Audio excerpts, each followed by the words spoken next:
Hello class, today I will be speaking about why we need to reduce air pollution.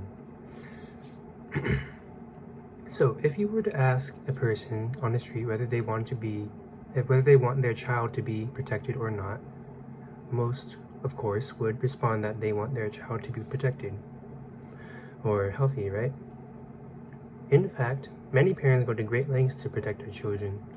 They would get multiple jobs to support their child and pay incredible amounts of money to just get in something like an organ transplant, and even sacrifice their own lives.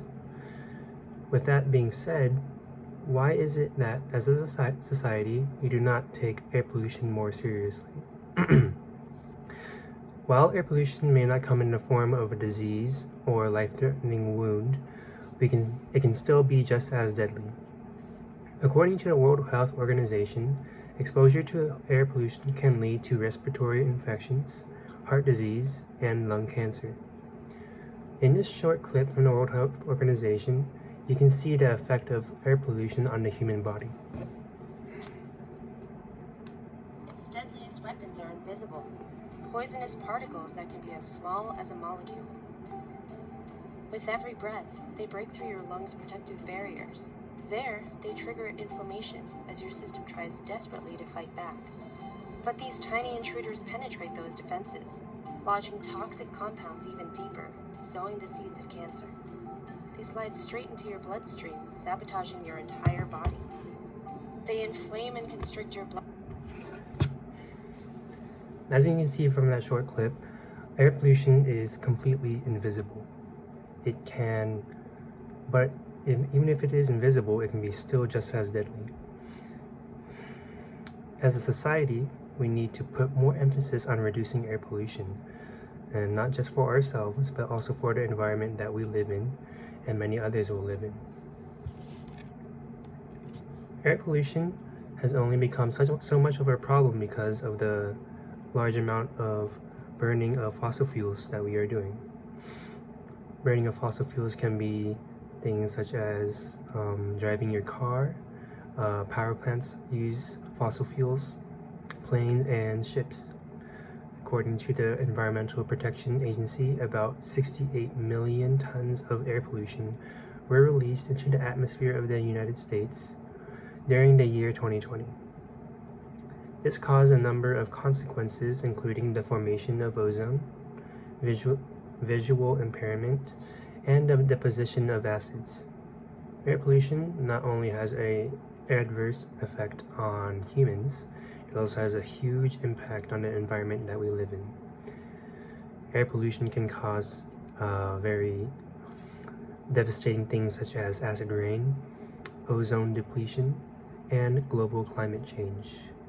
Climate change is a big issue for our society today, as it can cause a variety of issues such as hotter temperatures, severe storms, increased droughts, loss of species, decrease in food and other health risks. With that all being said, you might be asking, what can we do about air pollution? Well,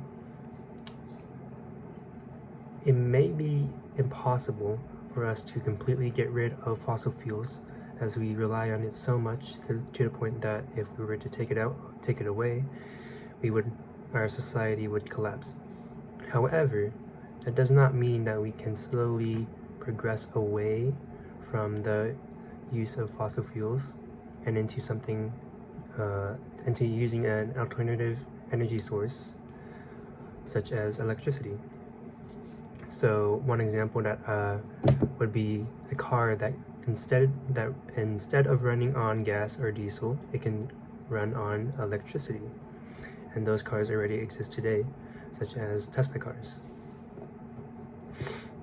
Electric cars do not produce air pollution, and the purchase of one actually can help the problem of air pollution.